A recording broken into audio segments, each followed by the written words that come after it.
आलेख्या बहुत ही जिद्दी लड़की थी, इसलिए वह न तो किसी की बात सुनती थी और न ही अपने माता पिता के बारे में सोचती थी। दरअसल आलेख्या के पिता एक कैब ड्राइवर थे। वे रोज दिन भर कैब चलाकर अपने घर का गुजारा करते थे, लेकिन आलेख्या को इन सब बातों से जरा भी मतलब नहीं था। उसे तो बस ऐश आराम से रहना था और एक हाई स्टाइल जिंदगी जीनी थी। जब भी आलेख्या की कोई दोस्त नई स्कूटी खरीद लेती थी, तब आलेख्या भी अपने पिता से जिद करने लगती थी कि उसे भी स्कूटी खरीद कर दिला दे, लेकिन उसे अपने पिता की मेहनत और दर्द से कोई फर्क नहीं पड़ता था। एक दिन आलेख्या कॉलेज जाने के लिए रोहित नाम के एक लड़के से लिफ्ट मांगती है। रोहित उसे लिफ्ट दे देता है, लेकिन आलेख्या उसे एक बार भी धन्यवाद नहीं कहती। इसी कारण रोहित कॉलेज से लौटने तक उसका इंतजार करता है। जब आलेख्या कॉलेज से वापस आती है और रोहित को देखती है, तो फिर से उसी के साथ घर लौटने लगती है। रास्ते में बातचीत के दौरान आलेख्या को पता चलता है कि रोहित एक ड्राइविंग ट्रेनर है और लोगों को वाहन चलाना सिखाता है। यह जानकर आलेख्या भी स्कूटी चलाना सीखने की बात करती है, जिसे रोहित मान लेता है। अगले ही दिन से रोहित रोज आलेख्या को अच्छे से स्कूटी चलाना सिखाने लगता है। स्कूटी चलाना सीखते ही आलेख्या तुरंत अपना ड्राइविंग लाइसेंस भी बनवा लेती है। दरअसल कुछ दिन पहले ही आलेख्या ने अपने जन्मदिन पर अपने पिता से स्कूटी उपहार में मांगी थी और पिता ने उसे देने का वादा भी किया था। इसी वजह से आलेख्या अपने पिता को बिना बताए चुपचाप रोज रोहित के साथ घूमने लगी और उससे प्यार भी करने लगी। लेकिन जैसे ही आलेख्या का जन्मदिन आया, सुबह होते ही वह बिना कुछ सोचे समझे अपने पिता से केवल स्कूटी की मांग करने लगी। तब उसके पिता ने कहा, मैंने स्कूटी लाने की बहुत कोशिश की, लेकिन मेरे पास पैसे नहीं जुट पाए, इसलिए मैं अगले साल तुम्हें स्कूटी खरीद कर दे दूंगा। यह सुनते ही आलेख्या अपने ही पिता पर भड़क जाती है और गुस्से में जो मन में आता है उन्हें कह देती है। उसने एक बार भी अपने पिता की हालत के बारे में नहीं सोचा। इससे उसके पिता बहुत उदास हो जाते हैं और उसी वक्त रोने लगते हैं। अब आलेख्या स्कूटी न मिलने की वजह से बहुत गुस्सा हो जाती है और अपने पिता से उलटी सीधी बातें करने लगती है। तब उसके पिता उसे बहुत समझाते हैं कि उनके पास इतने पैसे नहीं हैं, लेकिन आलेख्या हर दिन अपनी जिद पर ही अड़ी रहती थी। इसलिए वह अपने पिता की एक भी बात सुने बिना गुस्से में वहाँ से चली जाती है।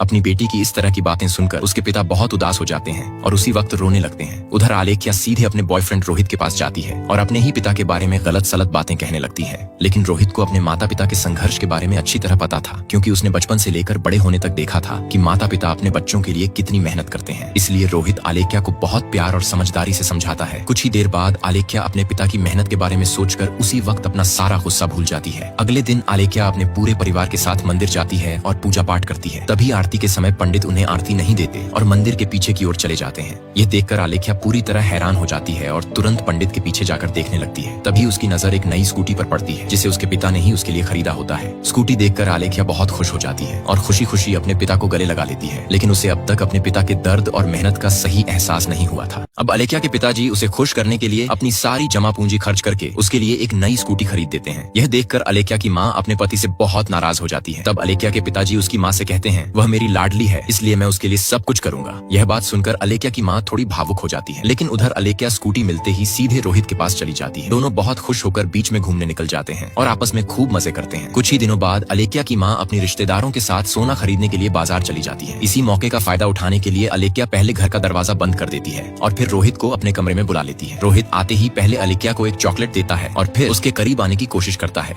उधर आलेख्या की माँ के पास सोना खरीदने के लिए पैसे नहीं होते, इसलिए वह बार बार आलेख्या के पिताजी को फोन करके अपने मालिक से पैसे उधार लाने को कहती है। मजबूर होकर आलेख्या के पिताजी अपने मालिक के पास जाते हैं और जैसे तैसे पैसे का इंतजाम करके आखिरी समय पर अपनी पत्नी को दे देते हैं। लेकिन इधर आलेख्या और रोहित जैसे ही साथ मिलकर लूडो खेलने वाले होते हैं, तभी अचानक पास का पड़ोसी आ जाता है और कॉलिंग बेल बजा देता है। यह सुनकर आलेख्या और रोहित दोनों पूरी तरह घबरा जाते हैं और उसी पल उनका रोमांस रुक जाता है।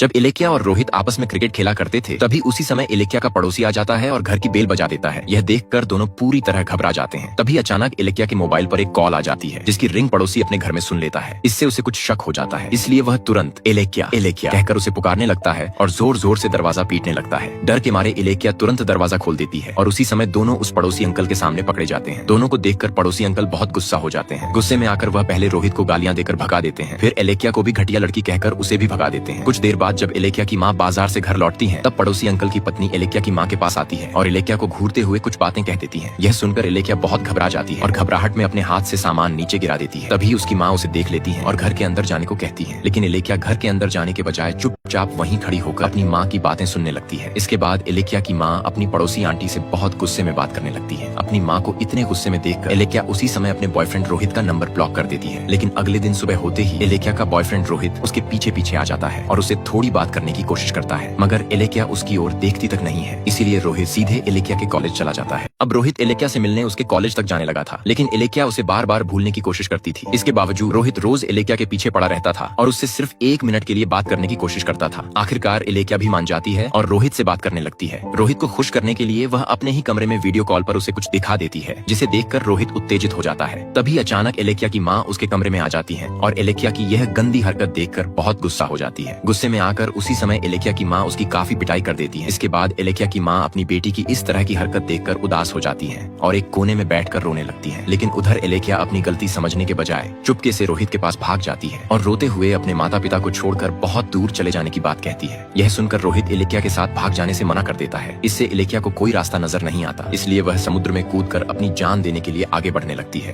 तभी रोहित तुरंत इलेक्या को रोक लेता है। इसके बाद दोनों मिलकर शहर से भागने के लिए एक कैब बुक करते हैं। लेकिन तभी अचानक इलेक्या को जोर का झटका लगता है, क्योंकि जिस कैब में वे जाने वाले होते हैं उसे वास्तव में इलेक्या के पिताजी ही चला रहे होते हैं। नेक्स्ट पार्ट के लिए लाइक और कमेंट करें।